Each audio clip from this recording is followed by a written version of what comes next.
Hey everyone! Today I'm going to show you how to make Crocs for a stuffed animal. When I first saw this request, I thought, there's no way this is happening, I have no idea how I do this. But the more I thought about it, it was so weird that I had to give it a shot at least. And I think I got pretty close. Now let's get started. Okay, so as with my other stuffed animal shoes videos, I'm going to start with the base. And I'm going to be using some corrugated cardboard for this because it's thicker, and that'll hopefully make it easier for the stuffed animal to stand wearing these, but you could also use thinner cardboard like from a cereal box. So I'm just tracing my base pattern and cutting it out. I'll have all the patterns linked in the description box. And this is for a Build-A-Bear, but if you want to do it for other sizes, you can just kind of trace around your stuffed animal's foot. Okay, now I'm going to cut out one more of these out of some craft foam. My sister convinced me to get this hot pink one because apparently she knows a lot of people with hot pink Crocs. So I don't know how big of a thing it is, but I think this bright color does look good on a lot of stuffed animals. And next I'm gluing the cardboard piece and the foam piece together and weighing it down with something heavy. Next I'm going to cut the edge piece out of foam, and instead of this shape you could also just go with like a long thin rectangle. But just looking at the reference photos, it looks like there's almost a little heel in the back, so that's just what I tried to recreate. And just make sure that the two ends match up in the back. Mine needed a little trim. Next, after the base piece is fully dried, I'm going to glue this edge around the bottom. Don't mind the little lines I carved into the base of this, it just didn't work out. Had to cut the clip. I'm using just regular Elmer's glue for this, but you could also use hot glue to make this way faster. And I purposely made the edge piece a little extra long and wanted to trim it so it's perfect. But this is probably a mistake having them, match up exactly, because if they overlapped a little bit, there would be more of a secure connection in the back. So I just had to tape it while it dried for a little bit. Okay, the next step is a little bit weird, but just stay with me. Here is the stuffed animal who's going to model this for me, and I'm going to wrap one of her feet in plastic wrap. And that's because I'm going to use it as a mold for the piece that kind of goes over the top of the foot. Now to make this part, I gotta break out my little clay mat that just happens to be the exact same color of the craft foam I used. That's because I'm making this out of Model Magic.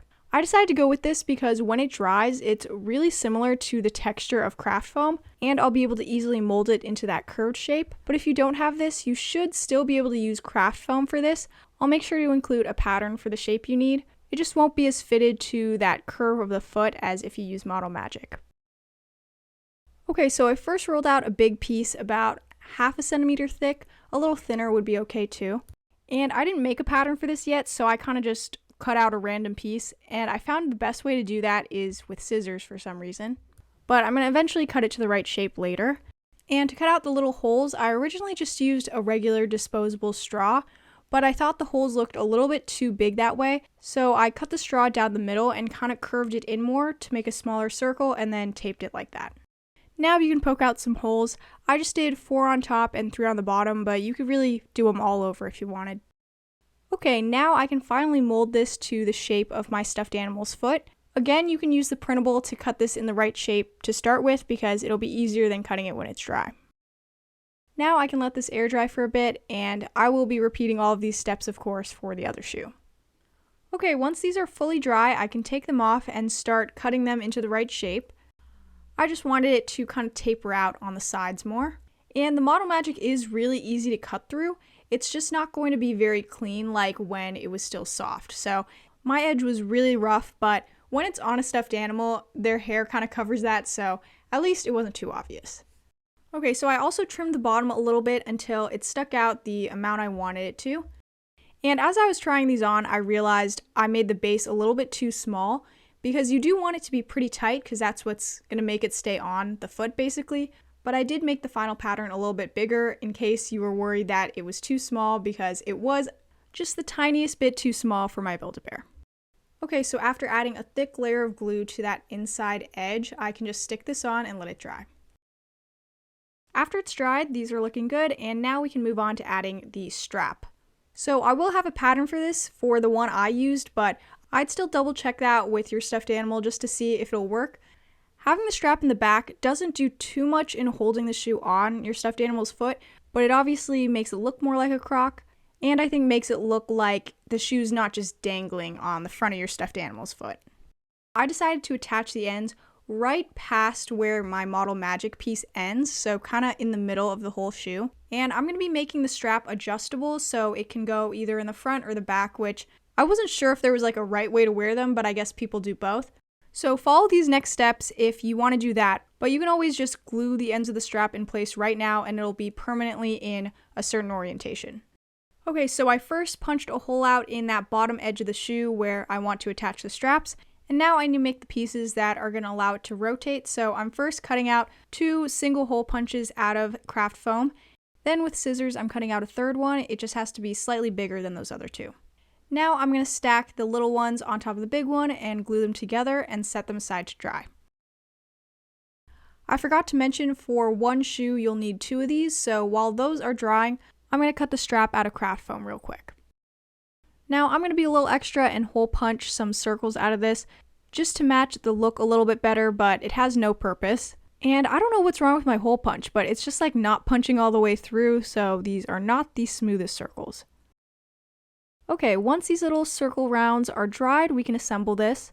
I'm sticking the smaller circle right into where I hole punched in the bottom of the shoe, so one little round should be sticking out now, and the bigger circle is inside. Now I'm adding glue only to that tiny part sticking out and gluing on the strap. This is a lot easier if you're using hot glue, but if you use liquid glue, you just want to make sure you don't get glue anywhere else or this thing is not going to rotate. And I found it's best to let one side dry at a time, so I'm just lowering the whole thing and letting that dry, and then I can glue the other end to the other side. After waiting a while for this to completely dry, I'm able to adjust the strap to the back or the front just like actual Crocs, so I'm really proud of that. And it almost looks like it's a little bit too long, but I think that's good for adding that additional support in the back. And if it's in the front, my stuffed animal's foot kind of sticks out the top anyway, so that kind of holds it in place. Okay, that's the hard part over. Now I just need to match the color of the Model Magic to the foam part, and this is where I got really concerned, because when I picked out this hot pink craft foam, I forgot that I was going to have to paint the Model Magic, which was white, to match it. And brightness in colors, you can't just recreate by mixing colors. Like, I feel like I needed an exact pink to match this, and luckily I already had one that was similar, so in certain lightings it really does look like a very close match. In others it doesn't, but it's close enough for me. But this might be a reason you'd want to use the craft foam instead of Model Magic for the toe part, or you could always just do the whole thing white and then paint the whole thing whatever color you want. I honestly considered doing that, but I just loved the brightness of this craft foam so much that I didn't want to cover it up. Okay, after a few coats of that, it does definitely look like a different color, but now I'm going to coat the whole thing in Mod Podge because I feel like Crocs are a little bit shiny, and this is matte Mod Podge, so it's not super glossy anyway. It didn't make a huge difference on the craft foam, but I think it did make the painted part look really good. And just be careful around the ends of the strap. You don't want to accidentally glue it in a certain orientation, so I would just go around that part. Once these are dry, they are officially done and ready to try on. And one more thing I forgot to mention is I removed that little piece of tape in the back and just replaced it with some foam, which I initially didn't want to do, but it just had to be there to hold the ends together. And yes, I know my second Croc doesn't look exactly like the first one, but you know, shoes are like that sometimes. Now, the key to trying these on is to really smush the foot in there, okay? You can't just jam it in there, you gotta smush the foot down and let it expand in the shoe. And that way, even if you have the strap moved to the front, it should still stay on your stuffed animal. And of course, what would be the point of putting shoes on your stuffed animal if they couldn't stand in them? So Coco did pass the stand test. She is a softer, floppier Build-A-Bear, so only for a little bit, but she was able to stand on a flat surface. Now that is it for this how to make Crocs for a stuffed animal video. I really wanted to do like those little charm button things that you can put on the Crocs, but I might have to save that for like a YouTube short or something to decorate these. I really hope you all liked this video and that hopefully more than just the person who commented this wants to make these. But either way, this was such a weird, fun thing to make, and I'm glad I could do it. Please give this video a like and subscribe if you haven't already, and leave any video requests in the comments, especially anything Valentine's Day related.